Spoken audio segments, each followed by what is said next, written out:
Hello বন্ধুরা, সবাই কেমন আছো? আশা করি সবাই খুব ভালো আছো। আজকের ভিডিওতে আবার একটি নতুন হাতার ডিজাইন নিয়ে চলে এসেছি। তো এখানে দেখুন আমি পেপার নিয়েছি। তো পেপারটিকে এইভাবে ডবল ভাঁজে ভাঁজ করে নিয়েছি। এভাবে ভাঁজ করার পরে যতটুকু লম্বার মাপ থাকবে আপনাদের, তাতে 1 ইঞ্চ প্লাস করে নেবেন। এখানে আমি 11 ইঞ্চ নিয়েছি টোটাল লম্বার মাপ। এরপরে দেখুন আরের দিক থেকে বডির 4 ভাগের 1 ভাগ এবং সাইডে প্লাস 1 ইঞ্চ নিয়ে নেবেন সেলাই মার্জিনের জন্য। তো টোটাল আমি 8.5 ইঞ্চ নিয়েছি। এরপরে দেখুন এই দিকটা, যে দিকটা ওপেন থাকবে মানে খোলার দিক থেকে কমাতে হবে এইভাবে। তো 3 ইঞ্চ নিলাম। আর এদিক থেকে নেব 2 ইঞ্চ। 2 ইঞ্চ নিয়ে এইভাবে হাতার সেপটি দিয়ে নেব। তো এই ডিজাইনটা আপনারা ব্লাউজ বা কুর্তি দুটোতেই ব্যবহার করতে পারেন, কোনো সমস্যা নেই। এরপরে হাতার মুহুরির রাউন্ডের যে মাপ থাকবে তার হাফ নিয়ে নেবেন, আর সাথে এক্সট্রা 2 ইঞ্চ মার্জিন। তো টোটাল আমি এখানে 6.5 ইঞ্চ নিয়েছি। এই দাগটিকে উপরে দাগের সাথে এইভাবে মিলিয়ে নেব। মিলিয়ে নিয়ে এখানে হাতার পাটটিকে কেটে নেব। এরপরে দেখুন ডিজাইন বানানোর জন্য নিচের দিক থেকে এইভাবে 1 ইঞ্চ মার্জিন ছেড়ে দেব। এই দাগটিকে সাইডে 3 ইঞ্চ পরিমাণে উপরের দিকে তুলে সোজা করে কেটে নেব। বন্ধুরা, সাইডের কোনো মাপ নেই, আপনারা 3 ইঞ্চ 3.5 ইঞ্চ এইভাবে উপরের দিকে তুলতে পারেন। তো এইভাবে দেখুন দুটি সাইডেই দাগ কেটে নিলাম।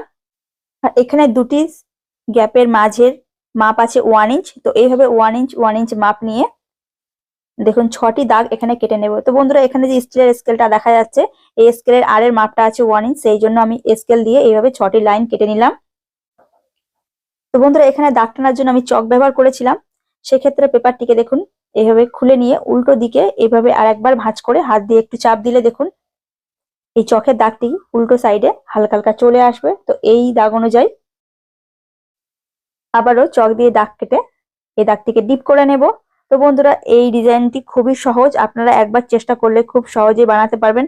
আর যাতে আপনারা সহজ করে বানাতে পারেন সেই জন্য আমি এইভাবে আপনাদেরকে বোঝানোর চেষ্টা করছি। এরপরে দেখুন স্কেলটিকে এইভাবে রেখে আরের দিক থেকে ঠিক 1.5 ইঞ্চ মাপ নিয়ে লাইনটিকে নিচের দিকে কোণ করে এইভাবে মিলিয়ে দেব। ওপরের লাইনটিকেও সেম কোণা করে নিচের লাইনের সাথে এইভাবে মিলিয়ে দেব। প্রত্যেকটি লাইনকেই এইভাবে কোণা করে নিচের দিকে মিলিয়ে দিতে হবে। তো ডিজাইনটি রেডি। এরপরে এখানে দাগ অনুযায়ী পেপারটিকে কেটে নেব। তো দেখুন এখান থেকে আমি কাটিং শুরু করেছি, আর কোণের দিকে প্রায় 1/2 ইঞ্চ পেপার রেখে এইভাবে কাটতে হবে, পুরোপুরি পেপারটা কাটা যাবে না। তো এই সাইডে দেখুন দাগ বরাবর পেপারটিকে কেটে নেব। তো প্রত্যেকটি লাইন সেম ভাবেই কাটতে হবে, শুধু কানার দিকে 1/2 ইঞ্চ মার্জিন রেখে এইভাবে ডিজাইন অনুযায়ী পেপারটি আমি কেটে নিয়েছি। এরপরে দেখুন মেন কাপড়ের উপরে এই পেপারের ডিজাইনটিকে একদম ছড়িয়ে রাখবো। তো বন্ধুরা, এখানে পেপার কাটিং এর গ্যাপ আছে 1.5 ইঞ্চ পরিমাণ। তো 1.5 ইঞ্চ পরিমাণ গ্যাপ রেখে এইভাবে পেপারটিকে ছড়িয়ে পিন দিয়ে আটকে নিয়েছি। এরপরে সেম নিচের দিকে 1.5 ইঞ্চ পরিমাণ মার্জিন রেখে এইভাবে চক দিয়ে ড্র করে নেব। পেপার কাটিং এর কানাগুলিতে এইভাবে ড্র করে নেওয়ার পরে এক্সট্রা কাপড়টিকে আমাদের কেটে নিতে হবে। তো দেখুন বন্ধুরা, এখানে সেম নিচের দাগ অনুযায়ী এক্সট্রা কাপড়টিকে কেটে নেব। কেটে নেওয়ার পরে উপরের রাউন্ডে এইভাবে পিন লাগিয়ে এক্সট্রা উপরের কাপড়টি এখনো কাটতে পারেন বা সেলাইয়ের পরে কাটতে পারেন, কোনো সমস্যা নেই। তো আমি এখানে হালকা পরিমাণ মার্জিন রেখে এক্সট্রা কাপড়টিকে কেটে নিলাম। এরপরে দেখুন এখানে যে কানাটি ছোট, মানে ডিজাইনের যে কানাটি ছোট, সেটিকে এইভাবে ভাঁজ করে ওপরের পার্টের ওপর এটিকে চাপিয়ে নেব। চাপিয়ে নিয়ে এখানে জাস্ট একটি এইভাবে সেলাই দিয়ে নেব। দেখুন সেলাইটি করার পরে আবার বাইরের দিকে বেরিয়ে আসবো। এরপরে দেখুন দ্বিতীয় পার্টটিকে এইভাবে ভাঁজ করে নিচের পার্টের ওপরে চাপিয়ে রাখবো। চাপিয়ে রেখে এখানে ডিজাইনের কাপড়ের যে কানাটি আছে সেটিকে সমান করে রাখবেন, ভিতরে যেন কাপড় গুটিয়ে না থাকে। তারপর দেখুন এখানে একটি জয়েন্ট সেলাই এইভাবে করে নেব। তো প্রত্যেকটি পার্টে আমাদের এইভাবে সেলাইটি করতে হবে।